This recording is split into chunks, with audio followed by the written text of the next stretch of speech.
শূন্য থেকে উঠে আসা মানুষগুলো কখনোই অহংকারী হয়ে ওঠে না।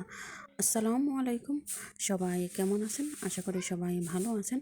আল্লাহ তাআলার অসীম রহমতে এবং আপনাদের দোয়ার বরকতে আলহামদুলিল্লাহ আমি এবং আমার পরিবারের প্রত্যেকটা সদস্য আলহামদুলিল্লাহ আমরা ভালো আছি।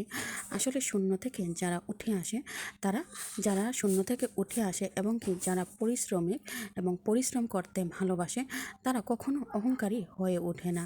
তারা জানে মানুষ কত প্রকার এবং কী কী হয়, মানুষ কত কষ্ট করে নিজের অবস্থানটা তৈরি করে। আসলে অহংকার শুধু তারাই করে যাদের অতীত ভুলে যায়, আর যারা অতীত মনে রাখে তারা কখনোই অহংকার করবে না আপনার সাথে। কারণ তারও যে পর্যায়ে সে আজকে এসে পৌঁছাইছে, সেই পর্যায়ে আসতে তাকে অনেক পরিশ্রম করতে হয়েছে। সে শূন্য থেকে যদি উঠে আসে, সে বুঝতে পারবে যে ফুটপাতে যারা বিজনেস করে বা যারা ফুটপাতে থাকে তাদের কষ্টটা অন্ততপক্ষে সে উপলব্ধি করতে পারবে এবং সে বুঝতে পারবে।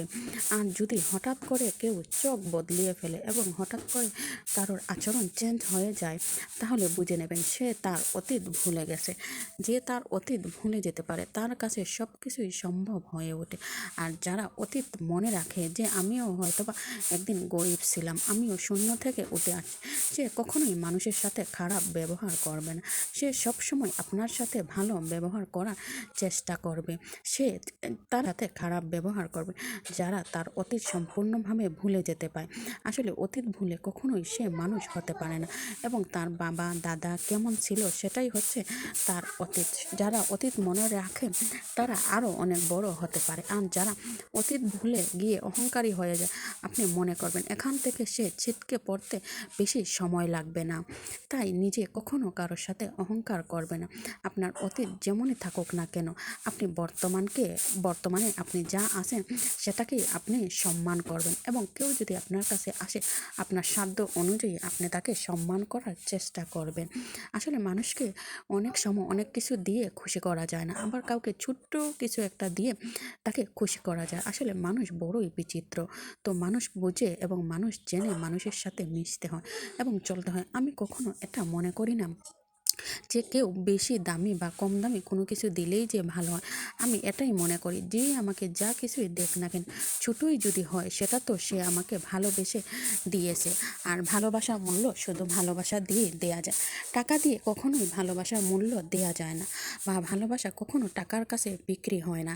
এবং ভালোবাসা দিতে হলে আপনার অল্প টাকায় যাই হোক না কেন, সেটাতে যদি আপনার ভালোবাসা থাকে, সেটাই আমি মনে করি আমার জন্য শ্রেষ্ঠ উপহার।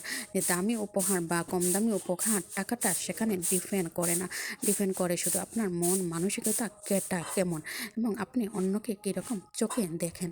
তো আমার ভিডিওটা যদি আপনাদের কাছে ভালো লাগে, অবশ্যই আপনারা আমাকে লাইক কমেন্ট শেয়ার দিয়ে আপনারা সবাই আমার পাশে থাকবেন। কারণ ফেসবুক হচ্ছে এমন একটা প্ল্যাটফর্ম, এখানে আমরা একে অপরের ভালোবাসা ছাড়া কখনোই চলতে পারবো না।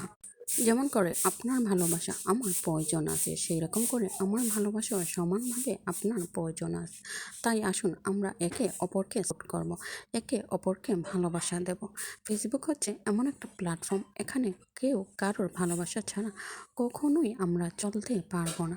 আমরা সবাই সবার গুরুত্বটা সমানভাবে বুঝতে পারবো। কারণ আপনার যেরকমভাবে আমার ভালোবাসার দরকার আছে, আমারও আপনার ভালোবাসা সমানভাবে দরকার আছে। তাই আসুন আমরা সবাই সবার পাশে দাঁড়াই। তাহলে আজকের মতো এখান থেকে আমি বিদায় নিলাম। আর আপনার কাছে যদি আমার ভিডিওটা ভালো লেগে থাকে, তাহলে অবশ্যই আপনি লাইক কমেন্ট শেয়ার দিয়ে আপনারা সবাই আমার পাশে থাকবেন আর ভালোবাসা দেবেন। ভালোবাসা দিলে কখনো কমে না, বরং এটা আরও দ্বিগুণ হয়ে আপনার কাছে ফিরে আসে। তাই আসুন আমরা একে অপরকে সাপোর্ট করব এবং একে অপরকে সাহায্য করব।